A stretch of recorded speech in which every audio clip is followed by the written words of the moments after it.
ब्रह्मा जी का एक दिन 1000 चतुर्युग का होता है।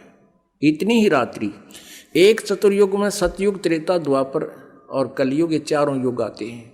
इनका कुल समय चारों युगों का 43,20,000 होता है। और ब्रह्मा जी का अब इस 43,20,000 को मान कर यदि कैलकुलेशन करें तो गिनती बंद हो जाएगा, नहीं आ हमारे को। इसलिए इनको फिर चतुर्युगों में ले लिया। 1000 चतुर्युग का दिन, इतनी ही रात्रि और 30 दिन रात का महीना, 12 महीने का एक वर्ष और 100 वर्ष की ब्रह्मा जी की आयु। और ब्रह्मा जी की मृत्यु होगी। फिर इसी प्रकार इससे 7 गुना विष्णु जी की आयु, विष्णु जी की भी मृत्यु होगी। फिर विष्णु जी से 7 गुना फिर शंकर जी की आयु, शिव जी की आयु, और उसकी भी मृत्यु होगी।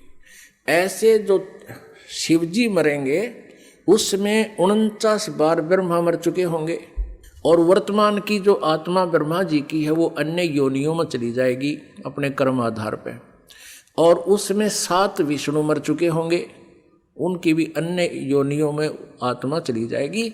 और नए अच्छी आत्माओं में से नए ब्रह्मा और विष्णु ये काल अपनी पत्नी दुर्गा से उत्पन्न करके और उनको युवा रखता है, तैयार रखता है कंपनी में। इनके मरते ही उनको रख देता है।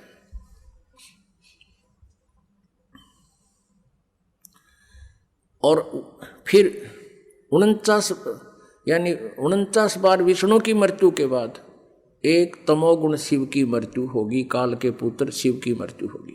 और उस ऐसे 70,000 बार शिव की मृत्यु के उपरांत एक ब्रह्मांड का विनाश होगा और इस सरपुरुष यानी इनके पिता इस काल रूपी ब्रह्म की मृत्यु होगी।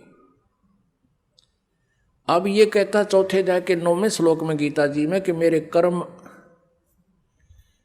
और जन्म अलौकिक है। अब ये कैसे जन्म अलौकिक है? यहाँ मृत्यु होगी, मरते समय पूरे ब्रह्मांड में आग लगेगी और दुर्गा भी मरेगी और ये भी मरेगा और सबके शरीर ऐसे जलेंगे क्योंकि इनका शरीर हमारे से काफ़ी मजबूत मटेरियल का है। तो उसमें 11 सूर्य और आ जाएंगे, सौरमंडल में घूमते घूमते एकदम इकट्ठे हो जाएंगे। 21 सूर्य की कितनी होती है और 11 सूर्य और बिल्कुल निकट आ जाएंगे। उस समय इतनी भयंकर आग लगेगी न पटाखे से फूटेंगे, सब पृथ्वी ये सभी तत्व नाश में आएंगे। केवल उस समय इनका शरीर भी काल का यानी सरपुरुष का और दुर्गा का शरीर भी बुरी तरह जलेगा। ये भी हाहाकार मचाएंगे, बहुत बुरा हाल, बुरी तरह रोएंगे। परमेश्वर के विधान अनुसार ये दोबारा सभी प्राणी जीवात्मा किसी की नहीं मरती, दूसरे ब्रह्मांड में चले जाते हैं। 21 ब्रह्मांड है इसके पास। और वहाँ इन दोनों का वहाँ जाते ही परमात्मा का विधान है, पूर्ण परमात्मा ने विधान बनाया है। वहाँ जाते ही इन दोनों का युवा शरीर पुनः मिल जाता है, दुर्गा और इस काल का। फिर उसी तरह से फिर नए ब्रह्मांड की शुरुआत ये फिर से करते हैं।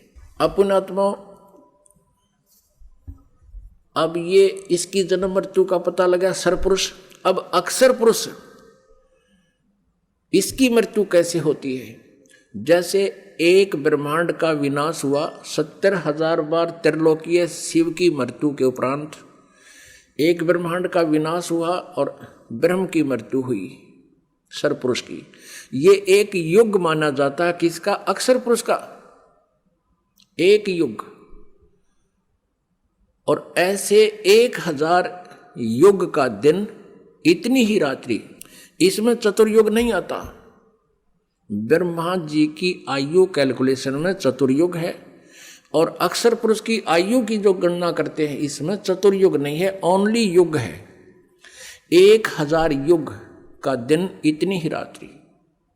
और इसका प्रमाण कहाँ लिखा है? गीता जी अध्याय नंबर 8 के श्लोक नंबर 17 में। उसमें चतुर्युग नहीं है मूल पाठ में।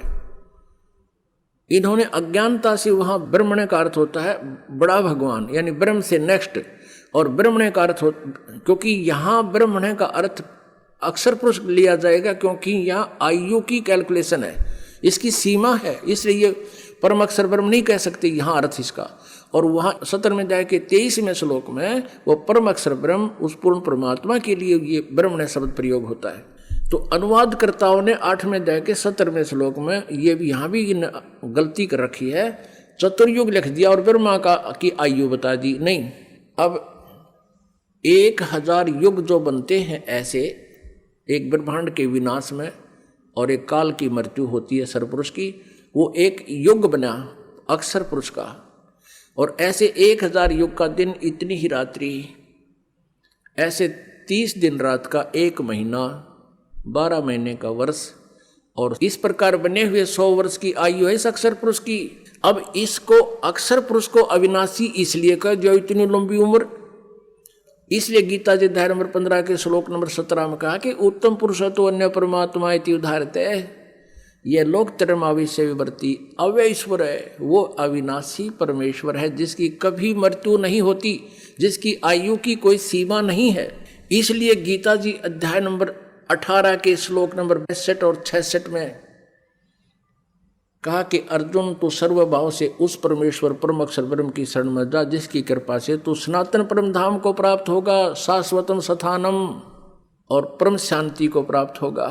गीता जी अध्याय नंबर 15 के श्लोक नंबर 1 से 4 में कहा है कि तत्वदर्शी संत की पहचान बताकर कहा कि तत्व ज्ञान प्राप्त होने के उपरांत उस परमेश्वर के परम पद की खोज करनी चाहिए, जहाँ जाने के बाद लौटकर साधक फिर कभी संसार में नहीं आते।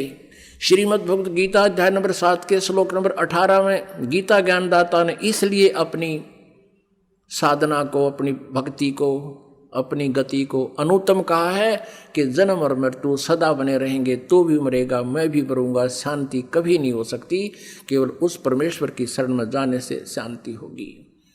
अब परमात्मा अपनी सच्चिदानंद घन ब्रह्म की वाणी में कहते हैं, एती उम्र बुलंद मरेगा अंतरे, क्योंकि सतगुरु लगे न कान न भेटे वो संतरे।